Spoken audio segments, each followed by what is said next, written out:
Hello, everyone, and welcome to PopCultX, or welcome back to PopCultX. Today, we have a great panel discussion for you all when we're going to be talking about film auteurs and comic book auteurs. Now, we'll get to maybe a more classical definition of what that means, but I really want to know from our esteemed panelists who we have here today, which is Adrian, Jack, and Genx joining us again.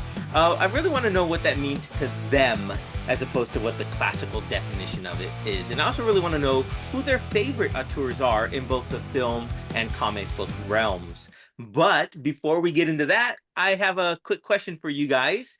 And if you don't mind, humor me a little bit. I was watching a movie, what was it? The Despicable Me films recently for some reason. I found myself watching those, and there's 4 of them. But I was thinking, okay, that's a 4-movie set, and plus there's more if you add in all the side minion movies. But what about movie trilogies? What has been like my favorite movie trilogy? I know like the Matrix first trilogy was great, of course, and then there's like Lord of the Rings trilogy. But I'm curious about you guys. What has been like your favorite movie trilogy that you could sit down and watch maybe all films back to back? And of those trilogies, which is your favorite film in that trilogy? Let's go ahead and start with you, Adrian. What's your favorite trilogy there, if you have one? Ooh. Audio malfunction. Yeah. I'm gonna say the Back to the Future trilogy. I can watch all 3 of those at any time, any day, no matter what. I might be able to watch it with commercials as well on something like TBS or Yeah, TNT, yeah, I hear you. but Back to the Future, I think, is one of those, with the first Back to the Future being my favorite, I think. Interesting. How about you guys? Any favorite of the Back to the Future films? Or Jen or Jack? Uh, you go, Jen. That's a hard one. Definitely not the third one. I No. respect it. It's okay. Yeah. But the Western piece, I was like, I think I'm gonna go with the original one just because it is such a milestone of a film. Mhm. Anyway, so yeah, I would pick the first one just because it was the first of its kind, sort of kind of, and it was just a really cool way to kind of navigate through the multiverse or through time. It was pretty cool. Can I Okay. say Rick and Morty? Can we grandfather that in? Yeah. It's Back to the Future adjacent. Is that it? Right. It's the son Jason. of Back to the Future. I think part 3 actually is my favorite because of the Western. So, everyone has their own perspective and opinion, so that's great. How about you, Jack? Do you have a favorite movie trilogy? I think, using my Jedi powers, I feel like we're all consciously not saying Star Wars and Empire, but just to keep that ball in the air. And I know it's not a trilogy. I think the first 3 Scream movies are fucking perfect. I love one. There's no bones to pick with 1. I think 2 is the kind of my favorite. Like, there's so many things like are just it's just a great expansion of the original. And for the longest time, I think 3 kind of got it was sort of like the stepchild of the 2. And on a rewatch, like, I think the sort of like the movie within the movie and the like every scene with Parker Posey and Gail Weathers, sort of like I think it is truly a delight. So like I think those first 3 movies, but I would also say like 4 and 5 are fantastic. But just to limit it to trilogy, I'd say Scream. Okay. You guys favorite Scream movie? Favorite one? Yeah. Man, I actually like the new ones. The To new be ones quite are good. honest, the new ones are really good. They kind of got too predictable at some point, but again, I got to go with the original one, the first one. I actually saw it in college, Me and I too. was like floored at how ingenious it was and how it took me all over the place. But yeah, it was bloody, it was thoughtful, and it was just a new way to look at serial killers. Yeah. I agree. The original is probably my favorite. I think the boldness to kill off Drew Barrymore within the first 15 minutes of it was just like, wow, you just killed like probably your biggest name star in that film, and she's gone. Yeah. So yeah, Yeah. original for me. Very cool. How about you, Genx? You have a favorite movie trilogy? Yeah, and hopefully y'all enjoyed this one too. The Die Hard trilogies. Good one. Those are so Yeah. much fun. Kaye. Yeah, especially when like people start arguing over the legitimacy behind whether or not it's a Christmas movie. I like to think it is. I enjoy it during Christmas, and it is one of those things. I've actually seen it uh pretty much at like theater house nearby where I live, and they actually show it during Christmas time. And so they do a lot of fun things. They even have drinks named after I think one of them is called Yippee Ki I don't know what's in it, but it was pretty cool. But I liked I actually enjoyed each one of them differently. Like they all had their own um I would say like creativity with it, from going to the the skyscraper, and then you got the plane, and then you got folks like Samuel L. Jackson. Samuel was in the third one, correct? No, The that was the second one. fourth one. He was Second. in Wasn't it in the the second second one? one. Oh wait. No, No, no, no, third one. that was him in the plane. Yeah, he was in the third one, I believe. Is Rickman in the Um, first one or the second one? he's in the first one. First one, I Rickman. think. First one. Rickman? Yeah. First one. Yeah. Alan Rickman. Yeah, Yeah. he's the Hans Gruber. Yeah. Did you ever see the documentary around that? Like the Mm-mm. movies we fell in love with? And he actually thought he was scared out of his mind. That was actually a real reaction when he fell. They let him go. They didn't tell him that they were gonna let him go at that moment in time. And that's his Oh. 100% reaction to that fear. That was like full fear. He was pissed after that too. Yeah, I think I'd be mad too. Yeah. It's like, didn't get paid to do my own stunts. My Yeah. goodness. Yeah. Well, I will say for me, Star Wars probably is my favorite trilogy, so we're not tiptoeing around it anymore. Although you can't even break it down to trilogies within the trilogy or within it, right? So it has three sets of trilogies as it's in this the Skywalker saga, I guess is what you call it, right? Mhm. So the original trilogy is probably my favorite. I mean, there's a whole show for you right there. It's like you can talk about, is it a saga? Can you even count it as a trilogy anymore? Right.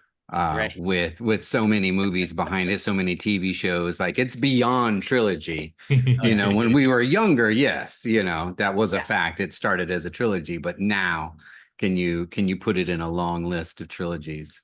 But anyways, that's it. Like I said, it's another show. That's another show. I did get the whole VHS trilogy of the original one, so that's my trilogy. I'm calling it that. That's what I'm sticking with. Daddy, I'm surprised you didn't pick the Clint Eastwood westerns, those trilogies. I'm not a big Western fan. I mean, What? I'm not. I mean, Tombstone's probably my favorite Western film. Okay. And I actually just saw a documentary about Wyatt Earp that kind of like made me rethink all my thoughts about the movie Tombstone because of how Hollywoodized it actually is. But that's probably my favorite Western. Although there are The Harder They Fall, which is a film on Netflix, was really good, and that's talking about people of color and the cowboys, how there's more of them than we actually even realize. So yeah, okay, cool. So now we know where we all stand in trilogies. Now I know what to get you for like Christmas gifts or whatnot. Little close Nice. Yeah. But we are The talking about Lego DeLorean.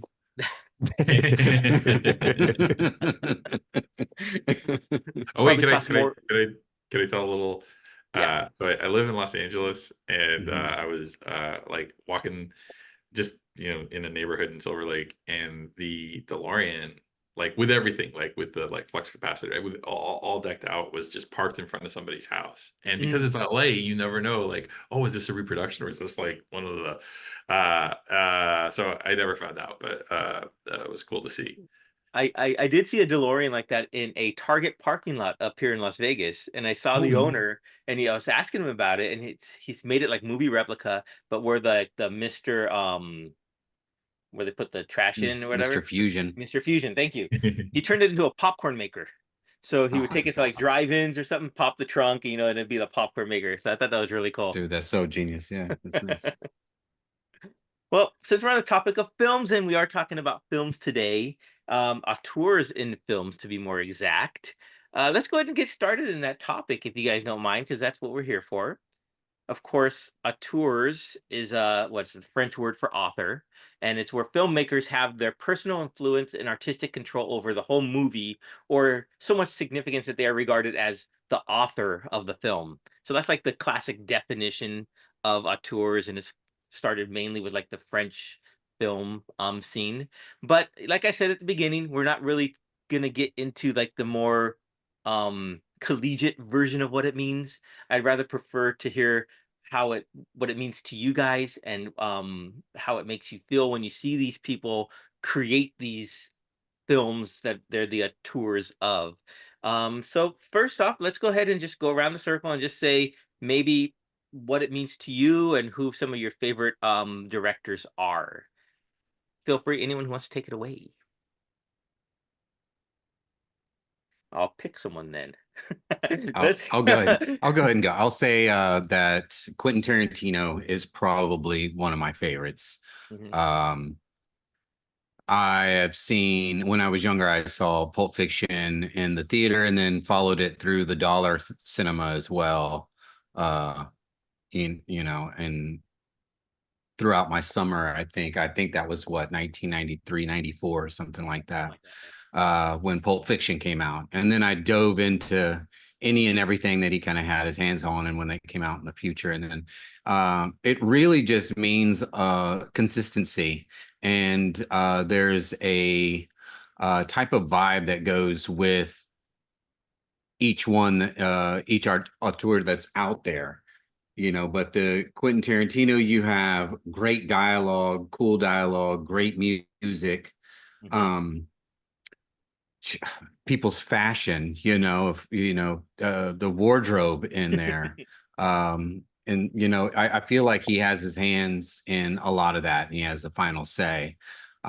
In Reservoir Dogs, something like that, to put them all just in black suits and with the names, naming them after colors, but everybody's in black suits.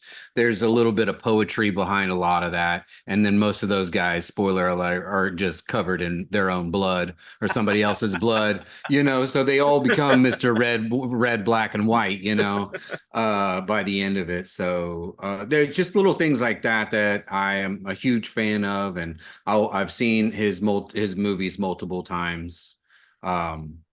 Is Pulp Fiction still your favorite film of his? Yes, Yeah. yes, Pulp Fiction will always be in a top 5 of my movies that I can watch at any time. Absolutely. Yeah. Mhm. How about you, Jack or Gen X? Any of Tarantino's films resonate with you? Oh gosh, yeah. All of them. Although I gotta say, like, I love them all. I think they're great. But I do remember watching Kill Bills, and it was in the first one in the fight in the House of Blue, the big fight with all the ninjas. The 88. Yeah. And I was leaning forward in my seat, and like I think I was like holding my chin kind of like you do, because I was just like, and like I could feel my pulse, and my pulse was racing. Wow. And I was like, oh my God, this is what you go to movies for. Yeah. So yeah, I totally love I really like with my comic, I kind of wanted to, there's a little moment in Kill Bills where it's really blink and you miss it, and it's not anything that I think anyone ever mentions, but at the very end of the first one, when Uma Thurman gets on the plane to go get Bill, she takes her sword, and you can kind of see it in the seat next to her, and like in between the seat and the plane window. And I was like, wow, in this particular universe, you could actually take a sword on it. And so when I first started working on my comic, I was like, build the world out in that world, Right, where, right. like, you just never know, a mercenary or a ninja or a samurai, you just take their sword with them. Very cool. Yeah, as far as as far as Quentin Tarantino, I don't know if I can pick any one. What I will say is I think the one that really got me the first time was Reservoir Dogs, because it was so simplistic, but it had so much artistic value. It had depth to it.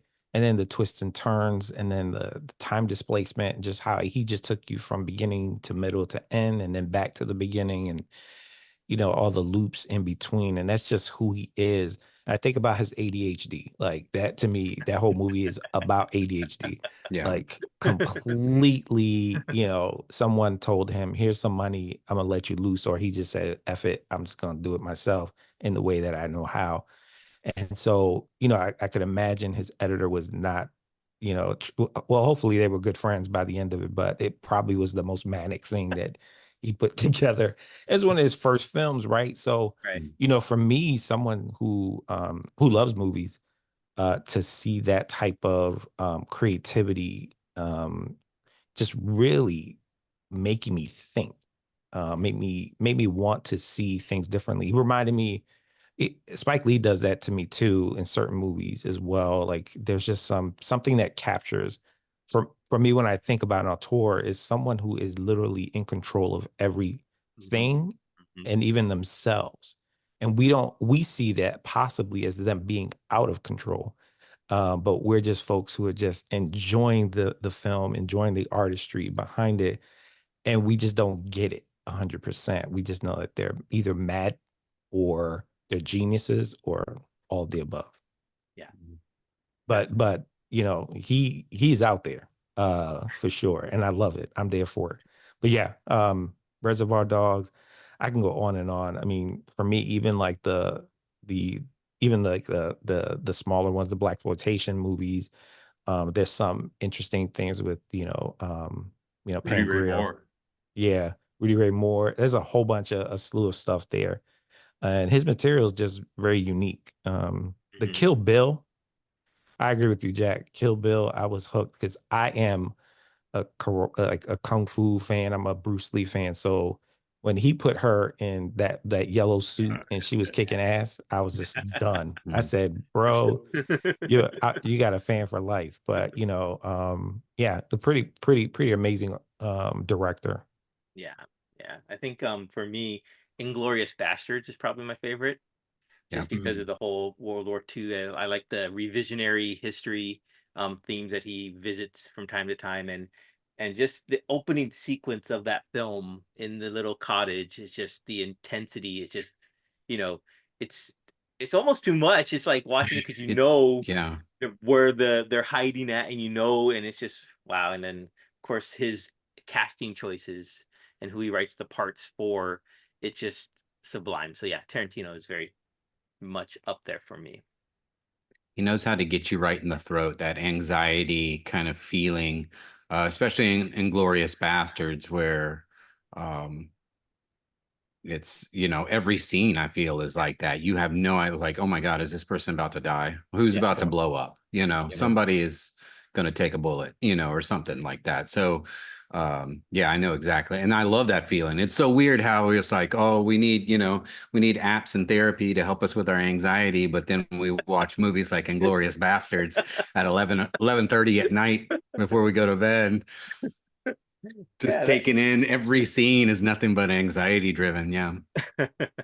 We're weird. Yeah. That's some strange stuff. Okay, how about you, Jack? Do you have a favorite film auteur? Well, I misread the email. I thought this was about amateurs, and I was like, hey, okay. Film amateur. So forgive me, I'm a little behind the eight ball on this, Okay. but no, I think I get it now. All right, so if you have a glass eye, this is your warning. It's about to roll out of your head, so grab it quick. But hey, look at me. I'm the white dude who likes David Lynch. Good one. But I think he's a good because I feel like the thing that I like love or hate David Lynch, even if you don't like his movies, I think the thing that you can say after you watch one is like, it's not a lot like that. You know, it's not like you watch a Yeah. David Lynch movie and like, oh, this feels like, oh, you can see all the Hitchcock in it. I feel like his movies feel like a David Lynch movie, and frequently when you're watching something else, you're like, wow, this feels like a David Lynch movie. So like, but I also like man, I could mainline it. I think that there's a kind of an approach to art that I think he really embraces, and you can kind of see it in the way that he makes movies, which is like is very intuitive rather than, you know, like there's a conversation you hear from time to time about like for people who write scripts and things like, are you a plotter or a pantser? Do you fly by the seat of your pants and just make stuff up as you go along, or do you like carefully and intricately plot?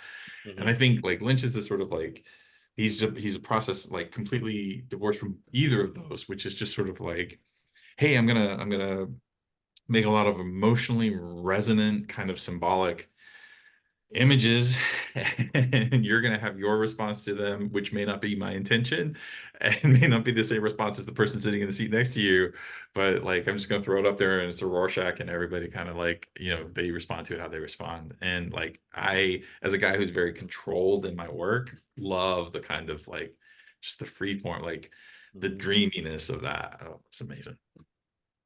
Okay. Okay, I can't say I haven't seen too many of Lynch's films. I know I started watching Mulholland Drive, and it was like, whoa, what is this? So I do need to finish it at some point.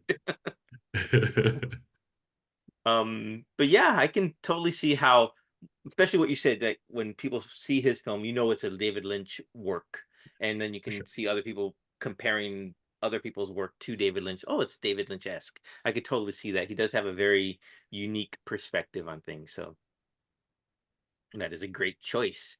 How about you, Gen X? I have to go with my buddy, the infamous Stanley Kubrick, who to me is, oh God, he likes to push people to the limit. He likes fighting with folks, and he also likes complete control of every single aspect of what he does. Um, yeah, I think about The Shining and his fight with Stephen King about his rendition of, and I guess his version of The Shining.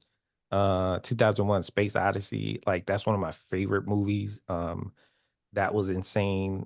Spartacus, gosh, I could go down the list. So yeah, Clockwork Orange is one of Oh, my favorite movies, and every time I watch it, I feel guilty because I shouldn't like it because it is so heavy, and there's a lot of political, like even to this day, when you think about it, it's one of those things where um, you think about like society and where we are now and how we've de-evolved, and how we're evolving. It's a cyclical matter, right? And so we continuously are, I don't know, we're glutton for punishment a lot of the time. We never learn our lessons, and at the same time, we're our worst enemy at times. So, and then blaming, society, and so there's a whole bunch with that I could talk to about him.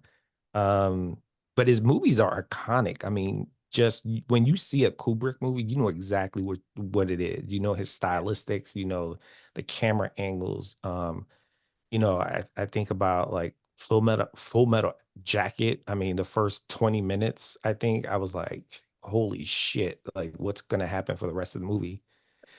And it was a real conversation about Vietnam. Like, when it gets down to it in humanity, and just, that was the one of the real pivotal points for me, to dive deeper into the Vietnam War. I hadn't really understood it completely, or understood why it was an important piece to the puzzle. But Kubrick was, he was a wild boy. I mean, when he got in his later days, I'm not sure if I liked his like Eyes Wide Shut stuff. Like I was like, this might be a little too out there for me. But I could always point to those instances where his genius superseded anything and everything. And yeah, sometimes you guys gotta let him do what he had to do, in order for him to to really get that genius level mode, and that he was going to give you a great product, and that people may or may not like it. You know, I don't know if there was anybody in between that was like, I'm in, you know, I'm in the middle. You either didn't or Yeah, you either didn't like it or you liked it. So, absolutely. yeah, Stanley Kubrick, that's the man. Right on. Yeah, the Shining definitely like I think we've mentioned before, where every little thing has like a meaning in there, and it's across Yeah. all of his films, where every something on the wall has a meaning. Just every little piece of information you get from a Kubrick film has meaning, and I think that's really cool. You know, even that movie in itself, it went away from the book, Mhm. right? The actual, you know, Stephen King book, and you still look at it and you go, you know what? I like that version. I still think that that's an original to me. Like that feels original. That is exceptional, and it's a great rendition. So, yeah, that's the type of person he was. He was freaky looking too. That was the other piece. He freaked me out a little bit. I couldn't look at him too much. I thought that he might actually either turn me into stone, or he might yell at me in some jungle in Vietnam. I don't know. Oh, Jack, you're on mute. Muted. Thank you. I'm going to accuse Genx of cheating, because if you look up auteur in the dictionary, it's like Stanley Kubrick's picture is right next to the word. Oh, Dude, busted. he's like the worst. He was a bully. He really was. But yeah, I mean, Stanley Kubrick was the bane of a lot of people's existence, and at the same time, he was like a freaking genius. So yeah, I think Hey, he's one of my favorite directors for sure. on that note, and I sorry not to jump in and over the host, but I wonder, do you think, because I think all these guys that we're talking about are probably you know, like their number one priority isn't being easy to work with. So I wonder if, do you think that it's like kind of necessary, like if you want to have that kind of control, like maybe a side effect of that is you also have to like what do I want to do? Do I want to make an enduring piece of art, or do I want to be, you know, they didn't come to make I know where you're friends. going with that. Yeah, and that was going to Yeah. be my next question for you guys. But I will add before we get to that question. When I first thought about this, I thought like my thought was going to be Wes Anderson was probably going to be my Mm. favorite auteur, because of Mm. you see his work and you know immediately it's a Wes Anderson film, and not to double up on the white guy liking Wes Anderson, but there it is. I enjoy all of his work. But I think after giving a lot of thought, and even just this morning, it occurred to me that probably Mel Brooks is Mm. probably one of my favorite auteurs, even though he's not considered a tour, because he does a lot of comedy and satire. And if you look at the definition of the whole, and that's probably why I prefaced that we're not doing the whole classical definition, because I wanted to fit my narrative of Mel Brooks into this conversation. But Mel Well Brooks, done. yes, thank you, Well done. is probably my favorite. I mean, if you take a look at all his films that he's written and directed, they all have his fingerprints on them. You take away one part of what he did for those films, and it's no longer a Mel Brooks film, because it doesn't feel or read the same. And I just love all of his films, from Young Frankenstein that he co-wrote with oh, what's his name? Gene Wilder, History of the World Part 1, and everything else. It's just so great. He's probably my favorite.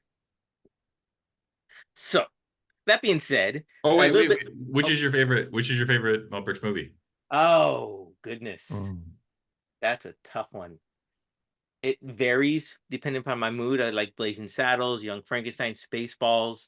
I like them all, and I can watch any of them. I mean, History of the World Part 1 is probably my favorite.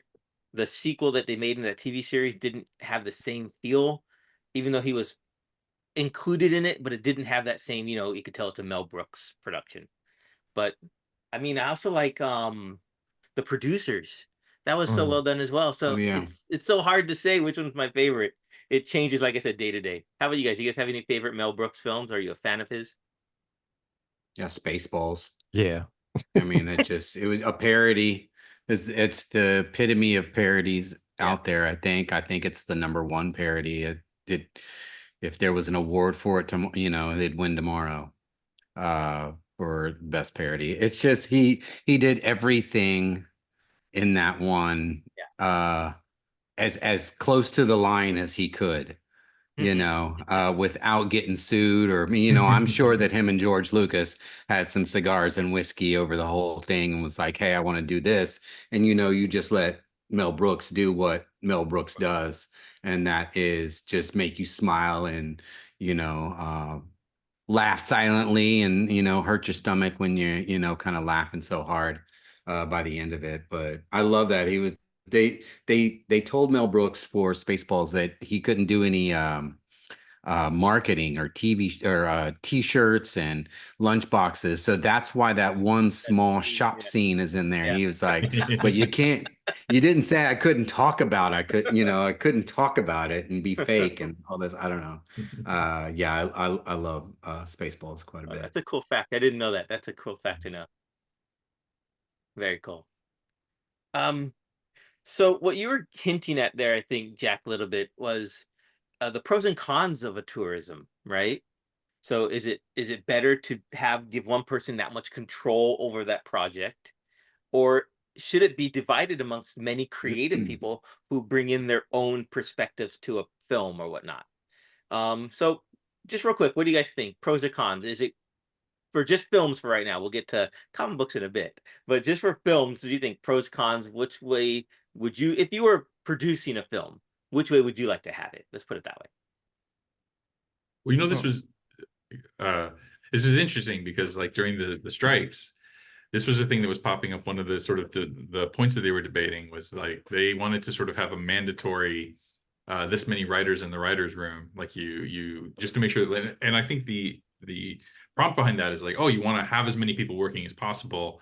That's what these unions are for. So if you make it so that you can't just have three people, you have to have but then I kept kind of circling back to a lot of the things that I like, I think, and things that I really like, which I would say are also specifically auteur things where like, oh, it's really just one person, maybe one person doing the writing, and you don't want to ever force them to not do the thing that they do well the way they do it well. So like I'm kind of like, I am very pro union and very on the side of the unions in that argument, but not on that point. I think on that point, like, you have to have exemptions for people who are, like, or like, hey, it's me and my writing buddy and the two of us do it, whatever you're, but I think you can't come in and say like mandate, you got to have 8 people in the room. I think allowing people to do the thing that they want in a very specific way makes very specific and kind of really individualistic work. Yeah, I think that chemistry is huge, especially if you have a core team. Like, I think about like Christopher Nolan bringing in his brother and all these other folks that are like probably like college buddies or friends of theirs that are just really on the same page. They know how to navigate each other in such a way that they're able to, churn out stuff that's really, really on another level. And so, I could imagine that if you find that spark and you find that chemistry, don't fix anything that's not broken, right? You want to add folks that are going to add value to you, obviously. And I'm into diversity as a practitioner and someone who is always thinking about what we can do better, how we can really, but to Jack's point, someone who can pull people around them that can make them better or even challenge them and make them into the director or writer or so on and so forth, the creative, then that is a good formula for any production that's going to live up to its hype, and really that is the mainstay for a lot of these directors who are on that level, to be able to say, oh, I know that if I put $200 million in his project or her project, that I'm going to get this kick-ass like 500 to $1 billion production, right? The Russo brothers, like, I mean, they can do anything and everyone's like, yeah. And it's just 2 of them just hanging out. I'm sure they have other folks around them to really, even out or even make sure that they're not going too far. I don't know, getting Robert Downey Jr. As Doom might be a little too far. But anyway, I digress. What I'm saying is that if you find the chemistry and you find like what works, don't play around too much with it. I think there's room for improvement and you tweak things, and you bring in really smart people to help you, really wean out some of the things, make you better. And you're always searching for that. But I agree with you. I think, Jack, we, keep it small so that you can really churn out stuff, and then let the critics and the folks who are watching this make the ultimate, critique about what your work looks like. I agree with that. I mean, I think too, um, that point a little bit, one of the other directors I was thinking of was Robert Rodriguez, and how he did his do-it-yourself style, guerrilla style of filmmaking, if you will, and how he taught himself every aspect of filmmaking so that he wouldn't have to spend, like you said, the extra money to bring in someone else to compose the music, bring in someone else to do the editing. He just taught himself all that, and that way he can control the style that he's giving, have it be how he wants, and not have to rely on other people to maybe either, not fit his time schedule or not see his vision completely. So I think once you get to be that level of filmmaker status, that yeah, as a producer, I would just say, go to town, go for it. Mhm. Do whatever you want to do because I trust in you. I see your vision of how you want things, and I trust in you as a filmmaker to accomplish that. Mhm. How about you, Adrian? Um, I don't know. I love that you brought up Robert Rodriguez. We're both from Austin, or he worked out of Austin. Hmm. Um, and again, it was a buzz around, like, if you can work for him, do anything for him, try to get over there, sneak into the airport hangar. I mean, there wasn't a green screen studio in the area, so like you said, he did it himself. I've seen this hangar with the green screen, and it is massive. It's just, and he rents it out. I was there doing another small project, and we had access to this airplane hangar at the old airport in Austin. Now it's Bergstrom, and it's the old Air Force base that was here. But the little airport, some of it still kind of remains in, and he's also keeping those things alive. The old airport, or I keep saying airport, the airplane hangars, are still up. They would have bulldozed them to put up housing, or a Chipotle or something, but because of Robert Rodriguez doing stuff himself and taking the initiative. And I've never really heard that he's an asshole. Sometimes when you are that person, and you are that one that needs things your way, I think that's part of some of the cons, with the pros and cons. You end up, well, you start hearing the whispers of they're really difficult to work with, or when really they just want shit their way. It's their vision or whatever. And sometimes it leaves a bad taste in people's mouths. I don't know. It's kind of more what I can come up with at the moment. Well, I can definitely see, like, people can see auteurs getting a big head. They Yeah. think they know how to do everything the best, even though maybe I'm a whiz at like CGI, or I'm a whiz at like whatever I do for film. And why doesn't he call me? I'm right here. I can do this for him and get it Hmm. done and capture Hmm. his vision for him. Why does he think he has to, or she has to do it all herself? Hmm. Because there are some female auteurs we haven't even touched on, which maybe we'll get to.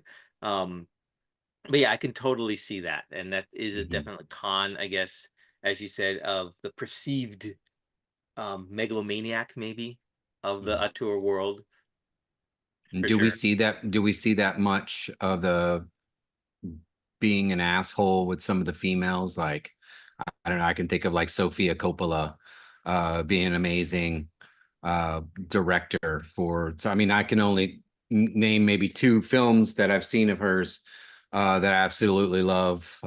But I mean, do we put that label on the female and say, oh, that she's really hard to work with, or is it just some loud, Or is it a double standard where maybe we or do is it a label the double female standard? that as, and then the male counterparts are just let it slide? I don't know. Hmm. I haven't really heard too much about female auteurs. I know Sofia Coppola. I mean, her cinematography in some of her films are just mind blowing. Hmm. Like, Marie Antoinette would just blew me away with the breadth and width and scope of that. but I don't know. That's a good question. Is it a double I, standard? um, I'm a big fan of Jane Campion. She did Power of the Dog a couple years back, and then she's done a lot of really great movies. I would say she's definitely an auteur, like by the definition we've been using. I know that she has had static because she sometimes gets accused of being difficult, and then her counterpoint is, like, oh, would you say that to Stanley Kubrick? Would you say that to my male peers? Would you Right. accuse them of being difficult? Or would you just say like, oh, hey, they're committed or passionate, or all the words we say? And I want to kind of want to do a counterpoint if I can, if you don't mind, and just say that like, I really fully subscribe to I subscribe to auteur theory in that like I frequently, go to movies, like, oh, there's like, I think someone had said Fingerprint earlier, and like I love the Fingerprint. Wes Anderson is such a great example because you sit in and watch a Wes Anderson movie, you kind of know what to expect, and even though the subject matter is different in all of Kubrick's movies, you kind of know you're going to get the same sort of level of perfectionism. Just to kind of air a little of the sort of counter auteur argument, like I think it is fair and true to also say, oh, hey, one person kind of gets to take the credit, but they're the head of all the, like, every director is kind of like made better by their cinematographer. Like, I think you can look at like Tarantino in particular had a really close and kind of amazing relationship with his editor, Sue Mendes. And like these people are so responsible for the look of a film, as responsible as the director. And then if you were to go department head, all the way down, like, the costume designer is obviously taking input, but they're also bringing a lot, the art director and so on and so forth. So there is a way in which, oh, all these people get wrapped up and you say like, oh, I love Stanley Kubrick, or I love David Lynch. And you're kind of giving one person the credit for like all of this work. And then when you sort of like line those guys up, and I say guys purposely, oh, surprise, surprise, it's one white dude after another. And like their departments are extremely diverse. You've got women and people of color and like just gays. Yeah, everybody is sort of like under that umbrella, but it's the white dude who gets to go up and kind of get the acknowledgement. And I think the criticism of auteur theory that it undermines a lot of diversity is, I think, like super valid. I think you can address both. You can hold both in your head, like, and I think I just wanted to speak to that.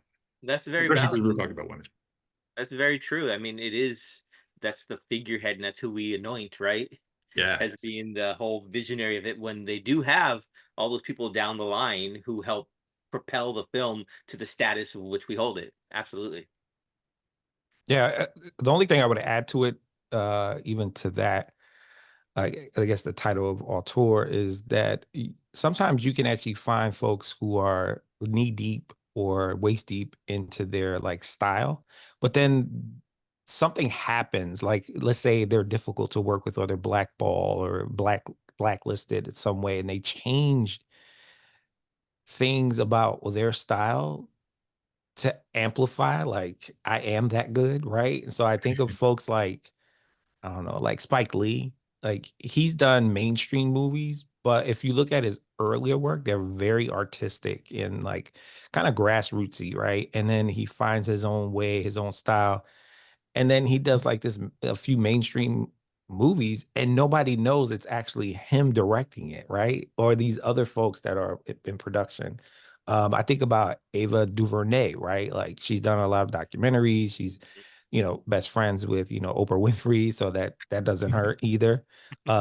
Deep Pockets, right? And so, but when you see the like that movie, When They See Us, that movie took me to another level. And then she does the documentaries, and now all of a sudden, and she was supposed to direct a Marvel movie, or a comic book movie she was supposed to direct, right? And then they got nixed. So there's something to be said about folks who are also can like morph into the new version of self and still have that true sense of like artistry, right? You're gonna get that pan of a Spike Lee film where he's literally moving on, a train, track, right? At some point, you'll see it. And then the next movie, he doesn't do that. Like it's really interesting. So I think sometimes the blacklisting or blackballing ends up where that second chance or even third chance. M. Night Shyamalan is another one that always, for me, I'm like, wow, he's got a lot of chances. And some movies I'm like, what the hell did I just watch? Like, this was crap, at the end. But then you look at things that he, if we talk about trilogies, right? You're talking about Split, you're talking about all these superhero movies. I mean, he pulled me in really easy. Glass, yeah. So, so anyway, that to me says a lot about a person who is on that level to be able to interchange, come back full circle, get great people like Jack said. I mean, I know, again, if I am good at what I do, I'm going to bring my people with me. I'm going to make sure that I have that, at least that core element. And then I'm going to give people who haven't seen my work or just give them something else to applaud. So that way they know I'm that fucking good that I can make you stop thinking about my style. And now you're hooked on the new one. Okay. You mentioned a comic book movie, and one of the other topics I wanted to talk about was comic books itself, and how auteurs lead or bleed into comic books. And it's very cool that we actually have Jack here, because with his gun comic, he's both the writer and illustrator, the auteur, if you will, of that comic book or graphic novel. And so I think, Jack, I'd like to hear from you first about the comic book auteur, how that might differentiate from the film version of a tour, and how it is the same, and you have that same vibe and feel to use for that. Thank you. I look, my favorite comics have always been like writer artist, from when I was really, which isn't to say that I don't, you don't. I also love Byrne and Claremont. I think there's magic with collaboration, but I think that there is something, and I want to say that, like, apart from music, I think comics is one of the only industries, if you want to be highly collaborative and have a team of like 15 or 20 people, you certainly can. But it's one of the only industries where you can really reduce it down to one single person. And when you do that, what you have is a completely unfiltered, like, here's what, like, a way that I would define art is, like, we all live in the world. We all experience the world. I experience something in my way and it moves me, and I want to take it and I want to bring it to you and be like, hey, I saw this thing that we all see. I saw it this way and I want you to see it the way that I see it. And then hopefully what happens is there's a moment of understanding where you're like, oh my gosh, now I see it the way you've described, and like my life is richer for that. So I think that, like, with that single vision, with like one person really just sort of like controlling every part of it, the story that they're telling, the way that it looks, the words that they use, I think you just get this really unfiltered, complete, like, just like there's no nothing else has been chopped into the cocaine. It's just cocaine.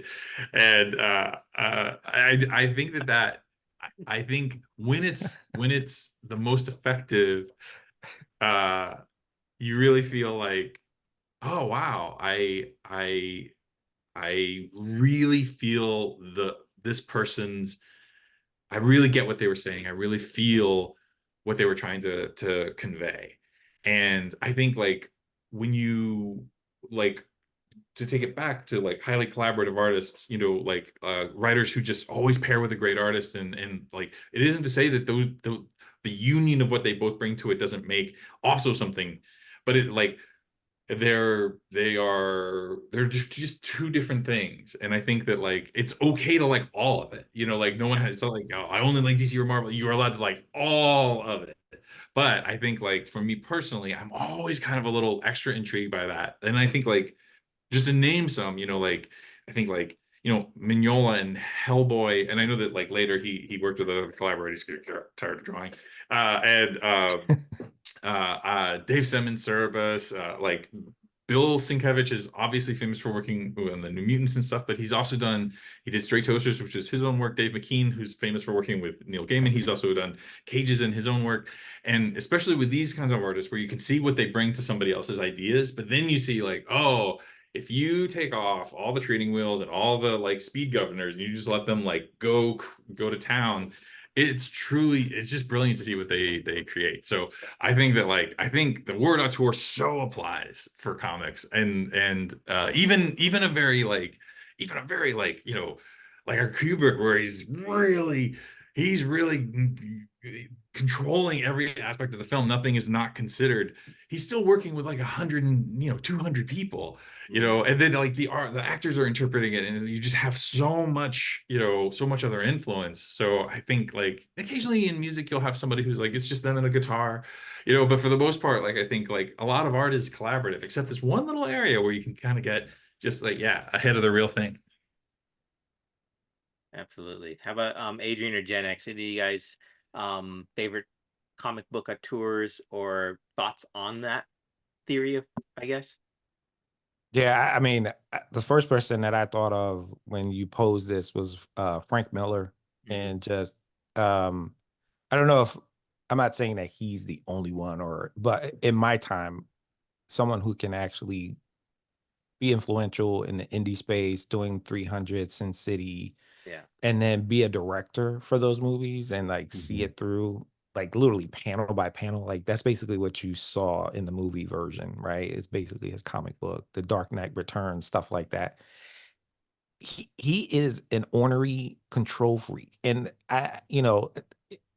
but I also think that he also has been humble too. I think to some degree, even some of his movies, they haven't done 100% like he probably wants to as far as making money or being, big time. But he's still such a full. I think someone who, when you think of someone who is looking at every aspect, is not it's not as unwielding, is someone who's literally unforgiving about his stuff. And he wants to be protective. I think of Grant Morrison. I think about all these other folks who are just really protective of their babies. Yeah. And I don't fault them for it. Like I really, when you think about the corporate gears and the people in charge who want to take over your stuff, why would you let that go, right? And so I think there are people who have power, who will power because of their influence. Frank Miller, to me, has been influential for decades, Yeah.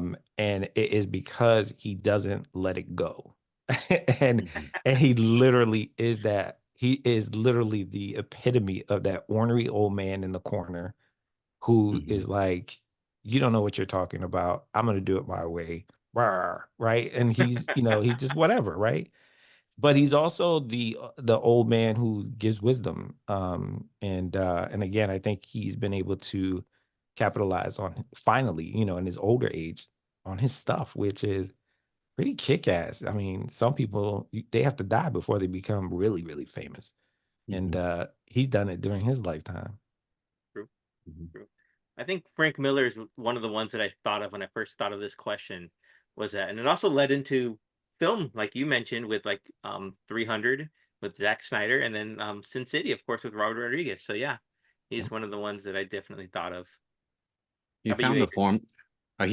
Frank Miller found a nice formula of like, how do I bring what people actually see right here in their hands to another one of their favorite mediums, going to the theater. And like Gen X says, it was like panel to panel to panel.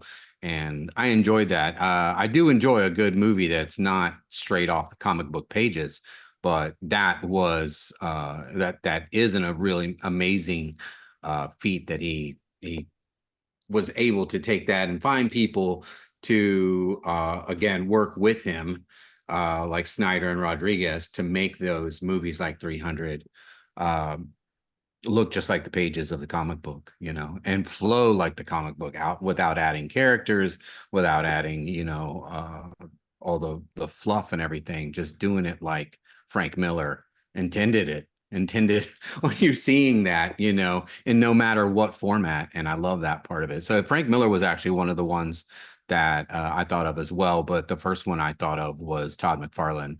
My first, in 1987, I was taken to the comic book shop in my small town, suburb town of Round Rock, just north of here, Boston, and was bought some Batman. And then I needed that. I needed something else. It was like I was coming into teenage angst, and then I went to the comic shop and I saw this character with all these guns. It was Spawn issue 7. He has all the guns in the whole armory. There's flames behind him. I didn't even know what this guy was, and I bought it.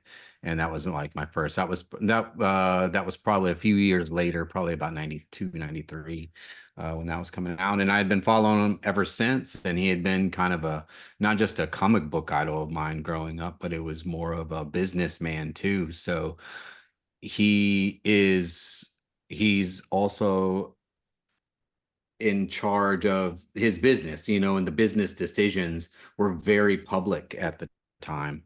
And more so than anybody else. Nobody heard of Frank Miller's, business stuff and losing money or making a bunch of money from some kind of comic collectibles move or whatever. And just to see him bring Spawn to the theater, like when he kind of always had his hand in that, but he lost a little bit because the studio made him change a little bit, and add a fluffy dog. And Terry Fitzgerald couldn't be a black man. There's just too many black faces on the screen. So they got a white actor to play a black character from the pages. I was a little pissed about that. And then, so, you saw him lose a little bit. I mean, from that point on, he was like, well, I'm going to do the Spawn animation my way.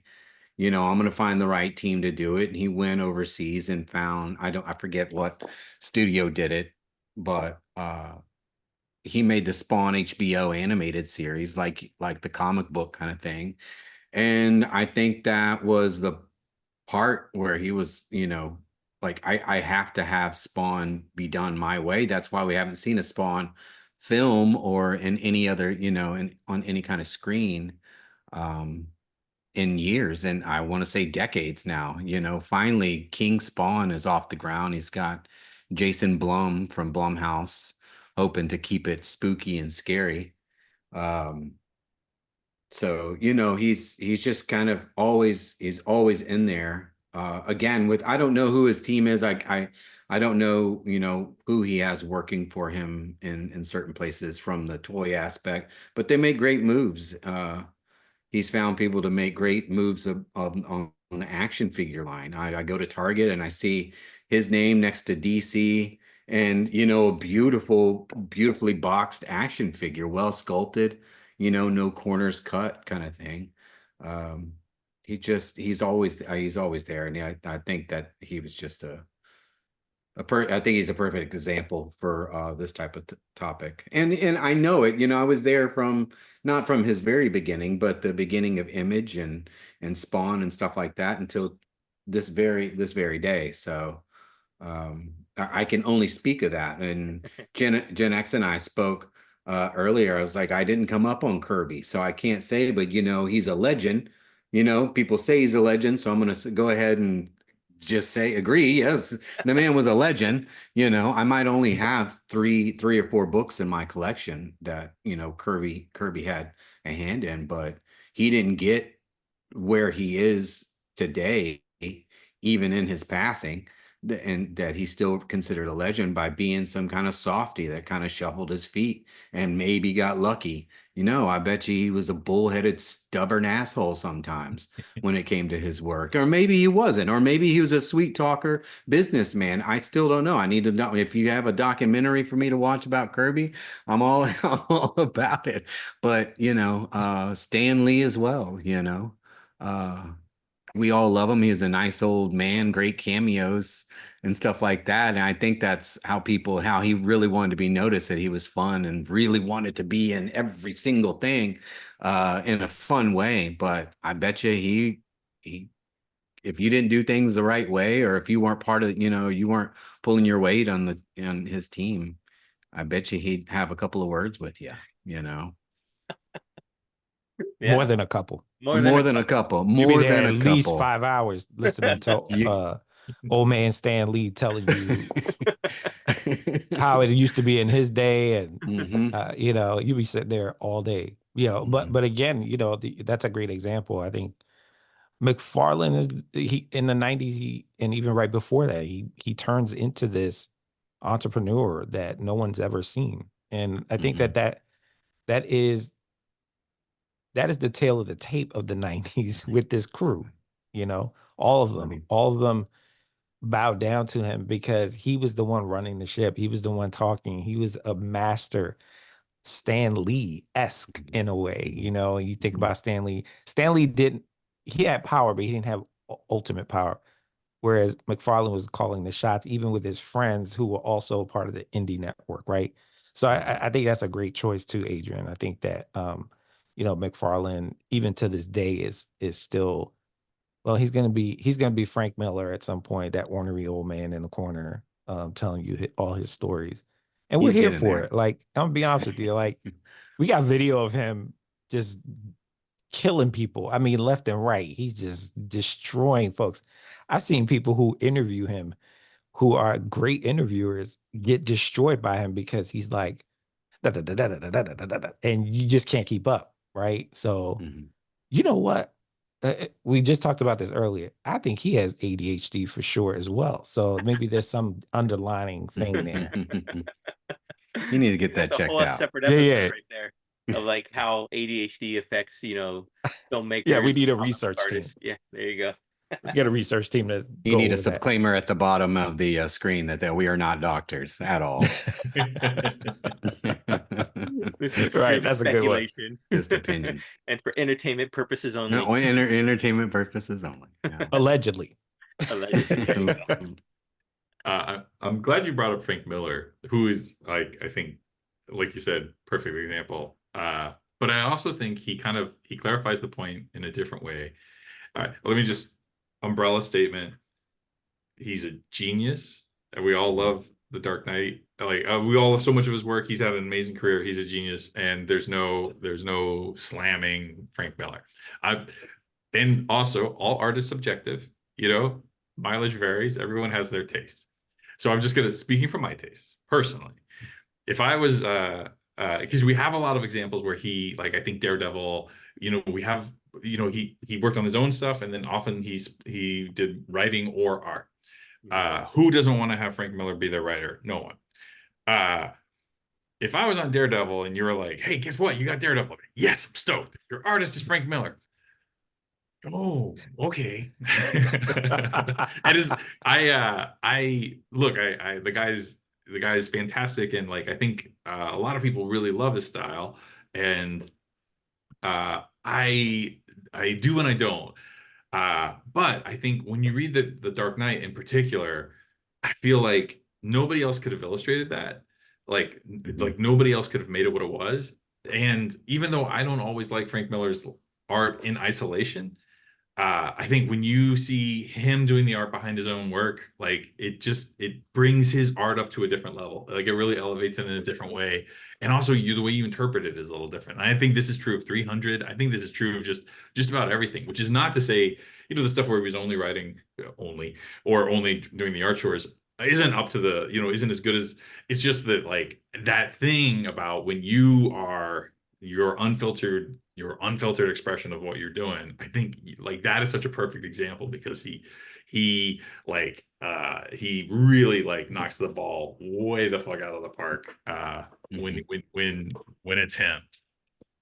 Hey, Jack, as an artist, do you think as people age, they become a caricature of who they are? Like, at some point, do you feel like an aberration of, like, of who they are? I bring that up only because, you know, you brought up his art style, and it's changed a lot. Even that shitty cover that he put out, the Wolverine one, the Spirit of Vengeance. I mean, When that shit came out, I was like, who did this? Frank, what? I think Frank's probably fine with it. It's like, fine, okay, I'm the best at the shittiest. You know, like, he's still gonna be like, still the best at the shittiest covers. Sorry, y'all. None of Dude, y'all can draw as shitty as I did on that one. Was it the yeah. Wolverine #1 variant or something? Yeah, like One, he just looked. He looked like It a was caveman. terrible. It was bad. It was Yeah, bad. I literally thought to myself, he is going like he's going through an episode right now. Like that, like Mhm. somebody said, "Can you draw for me?" He's like, "I haven't done it in like 15 years." I haven't done- What? He's like, "You want me to do who? Wolverine? Oh my gosh. Well, Mhm. let me draw you like Danny DeVito Yeah. upset. Yeah, you know what I mean? Like with some claws, pulling that. This is crazy. And Genx, I I gotta remember thank you for that because I thought like coming out and saying Frank Miller's art isn't great, I was gonna get like, oh man, I'm gonna get flamed. But now you're gonna take no. you're like the fire stop. They're gonna come for you first. Yeah, it's all Yeah. good. No, Uh, I asked that question because I think like I don't know. I think that people take breaks. Like you said, some people like to write, some people like to draw and be artists. But I think even thinking about people who are on that level and then believing that they're on that level, and when they come back to the artistry of it Mhm. or the creative side, if you don't flex that muscle, you kind of draw those shitty ass covers. I mean, it's just gonna be Danny DeVito all over again. well, So, I think that sometimes like we believe our hype, and I'm saying I'm talking about the collective community, that they're in good hands, but you're right. I think it depends on how they see themselves. I mean, I know if I have a legacy, yeah, I'm not gonna draw something terrible on a deadline. Like you're gonna wait for me to give you my best. I'm not gonna deliver the worst cover ever of 2023, 24, whatever the hell that came out.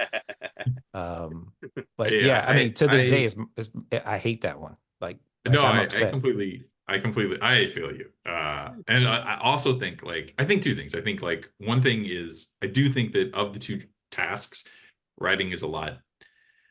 It's hard to say easier, but it's simpler, or simpler, like it's just there's a lot more work in doing art. So I could understand where, especially if you've got this really long distinguished career, you're like, like, hey, I'm 60, I want to spend time with my kids, grandkids, or whatever, like, hey, I'm just gonna mostly focus on writing. And then you're right, probably hasn't picked up a pencil in a long time. And then I also think like when you said legacy, I was thinking about like, because I'm old enough to remember when Aretha Franklin came out and did a Pepsi commercial, and you're like, Aretha, no, Yeah, like, but I Yeah. think it's tough, right? Like comics isn't a particularly super lucrative field. Sometimes you got to work, well past when you might have wanted to, Mhm. because so like I don't know. There's a lot of reasons why I think people have to continue to take work, and I think it's easy to I don't know, like well, we were kind of saying something similar with film, where like, hey, it's nice to do a lot of fun indie movies that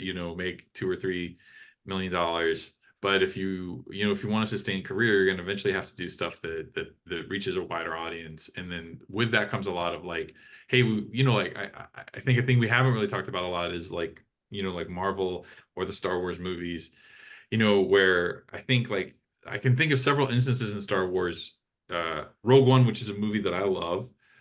I think the director kind of fell off. I think this happens often. They have someone, for reasons that we don't need to know, they leave the project or are asked to leave, and still the movie comes out looking great. So there's a sort of the opposite of the auteur. There's the system which just produces, is able to produce, mixed results, not all ever great. And I think like that system is hard for people with a real distinctive view.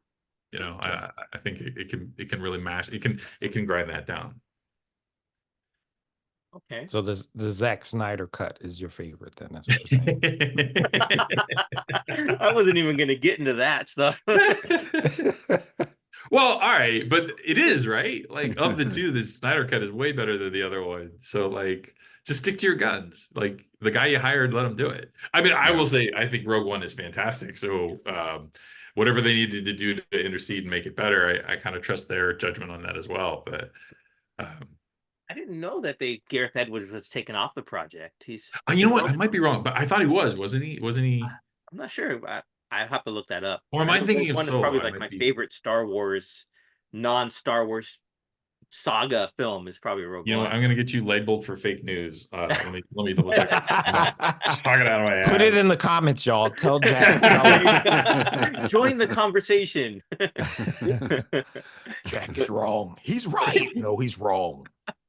Yeah, you were talking about me, Jack, starting up a firestorm. Good Lord, I think you just blew it Back in open. the hot seat.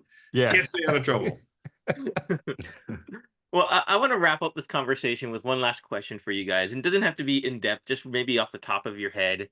And if you had to recommend either a comic book, a tour, or a film by one of your favorite film auteurs that really encapsulate what an auteur is all about, what would that be to someone who maybe has no clue of what this term means?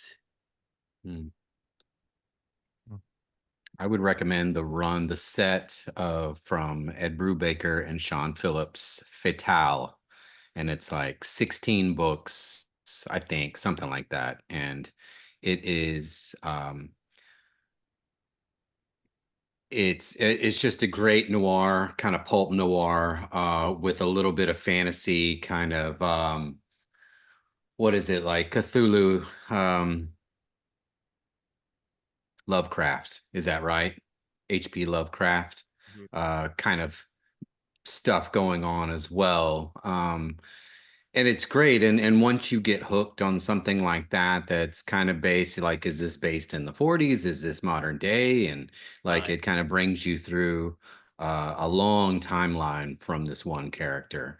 And it's absolutely amazing. You're like, oh my God, there's not a single cape in here. There is this kind of weird thing that happens, but you're reading a comic book, and I really love to introduce people to things that it's not like that. It's a little more of something that's mystical, or not so much just alien invasion, or child grown to be the savior of the planet or the universe type of stuff. I really like deep reads and fun reads, and stuff that keeps you turning the pages. Yeah. But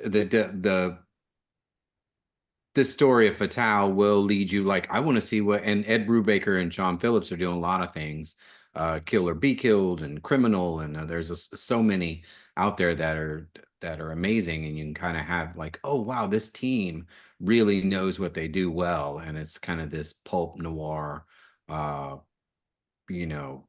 collar worker, or the super rich, untouchable kind of characters, and it's really neat. And sorry, hold on. So I would introduce them to something like that. I always do.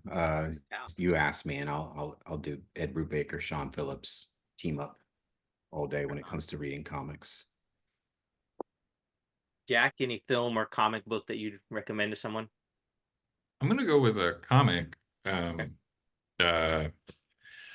I think Jeff Lemire had done, before he became the guy that we got put on every DC book. He did a series, like a trilogy of independent books set in Essex County, which I think is Canada, or some great white northern expanse. And he's very, very simply drawn. Like, I think if you like, and nobody had seen his artwork before, he's got a very naive style, and then he's telling these stories that are very specific, like extremely specific. This is people in rural towns in Canada, and on farms. And I feel like, you can't, you have to look far to get like a more heavy dose of somebody's very, very, very specific experience drawn in an extremely specific way. Yeah. But like, I think like anyone who reads them loves them. Like, they're just universally kind of acclaimed, and they're amazing. And I think I think to bring everything kind of full circle, I think the magic of auteurism is it's highly individual. And yet, for some strange reason, the alchemy of art is something that can be so specific, it almost feels like it's one person's lived experience, can resonate with, as millions. And I don't know how that happens, but I think that kind of informs the best art. Yeah. I agree with that. Yeah, gosh, I hopefully y'all will agree. So I've had a love affair with Joe Quesada for like years. Like even when he took over Marvel, it, I don't know. I feel like everything he creatively touches or influences, it has been controversial at times, but like out the park controversial. Like, I think about like the Marvel Knights that's about to come up hopefully very soon in the movies. Like that thing really took me by surprise. He took all these like these these characters. I don't say low level because I love them, but they were just really like they were just like around the way neighborhood, characters, right? And he really amplified it. And I just think that I think about the Daredevils and then the influences, right? Like the people he brought on to actually do some amazing work under the banner of this like hurting Marvel comics, right? Marvel was in the shitter. They I just remember, and the reason why I know all this is because I followed Casada for such a long time. He was an immigrant, all the things that you want in a heroic, like real life translation. And then this dude just comes out of nowhere and just literally is influencing the comic book universe. And then, people, I think about David Mike Omen, who I love his work. Like his work is crazy. Which I'm interviewing hopefully very soon. He does one of my favorite books, Powers. Like that is freaking amazing. But no, Joe Quesada, like I actually own a book that's probably like worth $5. It's in a slab. I would never sell it. Like it's just that dude can do no wrong in my eyes. So, but yeah, he's touched a lot of like, was it the One Last Day? Like that thing was crazy. So there's a lot that he put people. He basically controlled the narrative about how writers and creatives actually do business with their characters. Like you can't just kill them off and resurrect them.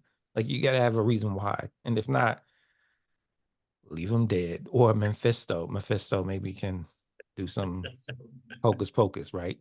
So, but no, he's like a boss to me. Like he really was an orchestrator. He was Oz. He's everything to me. I think if I could meet that guy one day, I'd be like, thank you for my childhood, because he literally helped. I would say I'm gonna go out on a limb. He helped usher great books that we're now seeing on the movie screen that are allowing us to, allowing Marvel to prosper, even in a state where Marvel was, again, in bankruptcy and in the shitter. So Fair enough. I think, Jack, you mentioned full circle. And I think with my pick for this question would bring us back full circle to a trilogy. And that would be the El Mariachi Desperado Once Upon a Time in Mexico trilogy by Robert Rodriguez. So that's what I would say for if you want something that's a great example of an auteur, go watch that trilogy. And you could see Robert Rodriguez's fingerprint throughout the whole 3 movies. And you could see his point of view and his storytelling style in how it evolved in that, actually, from the first one to the last one. So that's what I have to offer there for that question.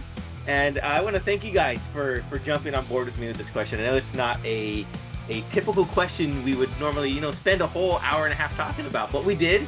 So thank you so much, everyone out there, for watching, of course, and thank you for tuning in to us. And Adrian, Jack, Genx, thank you guys for jumping on PopCultX panel this week. We really appreciate it, and we will definitely come back with another exciting topic for you guys next time. So again, guys, thanks for joining us.